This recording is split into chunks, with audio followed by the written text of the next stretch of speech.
Hello everyone, it's Jonathan here, founder of Driving Academy, and in today's video we're going to be talking about the real reason behind the gas shortage in 2021. So, my team came up to me because I don't really watch the news, and they said, hey John, there's a big shortage happening, maybe we should worry about where we're going to get our fuel happening from.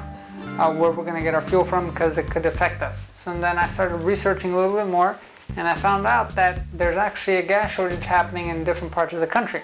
So we actually dug in a little bit deeper, put on my detective hat on, I had that Sherlock Holmes pipe, I guess they call it, right?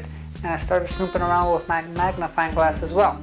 And we uncovered something pretty amazing that pretty much a lot of people are not talking about.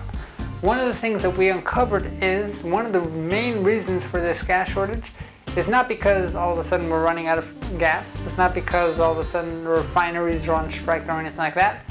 It's because of the transportation, the way that the gas gets to there.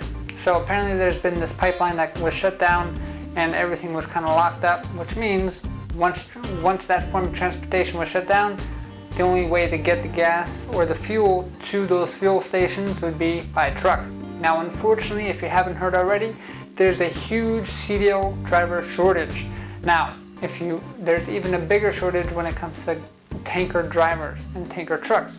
That being said, if the pipeline that's transporting millions of gallons of fuel every single day gets shut down, the only way to do it is pump it onto a truck and drive it out there. Now that only works if you have enough trucks and enough truck drivers. The trucks part of this country is big enough we can kind of reroute trucks anywhere that there's money to be made, but the drivers, that is the hard part. And that's why we're here. We're trying to fix that problem so no state ever runs out of fuel ever again. I know, it's like we're superhero or something, right?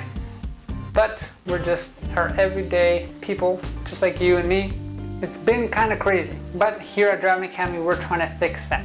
So let's talk about how we're trying to fix it and what are the steps if you want to help us fix this situation.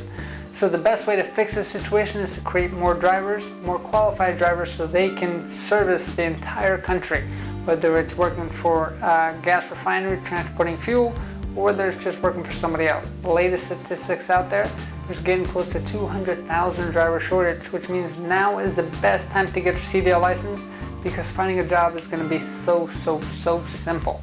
Now, let's talk about what do you need to do in order to get a CDL license, and if you want to get into the tanker industry, what are the specific steps for that.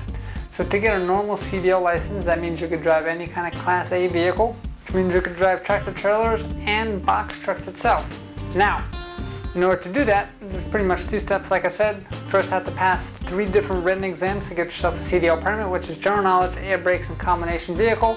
Then you have to pass a 2.5 hour long road test. If you want to help out with this specific gas shortage, that means you're going to have to be able to drive these tanker vehicles here. Now, in order to do that, it's pretty much the same process. We just have to add 2 more written tests to your permit, which means now, because you're transporting a tanker, you have to take the tanker written test endorsement, and because you're transporting hazardous material, as you can see by this placard right over here, you would actually have to get a hazardous material endorsement as well, which means the 5 tests that you would take would be general knowledge, air brakes, combination vehicle, tanker, and hazmat. Now when you're going to go for your road test, the road test does not change one bit. It's the same exact test. Now you're going to say, well, they're just going to let me drive a tanker even though I never took a road test in a tanker? Yes, that is a rule. The way that they're saying that is, once you get behind the wheel of a real truck with the company is going to be the one training you. Now, like I said, because of the shortage that's out there, a lot of companies are reducing their minimum experience requirements, which means companies in the past who used to want 6 months to a year of experience before they hired you, they're now taking you on with no experience, and they're training you after you get your CDL license to make sure that you are going to be a safe bet for them.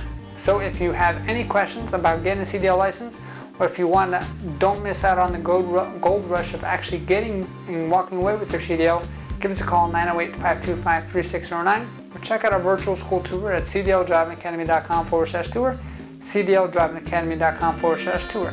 Let's get you on that road to freedom. Let's get you on that gold rush. It's just like the new Bitcoin. You never know where this thing is going to go, but this thing is going to go straight to the top.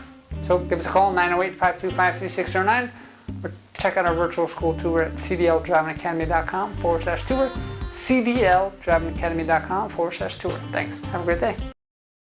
Hey, thank you so much for watching this video. If you like it, make sure you hit that like button. Also, subscribe to our channel. It's really going to help us out. Click on that button. And if you want to continue yourself on your road to freedom, here's more videos to watch. There's endless amounts. Hopefully we get to see each other one day very soon. Thanks.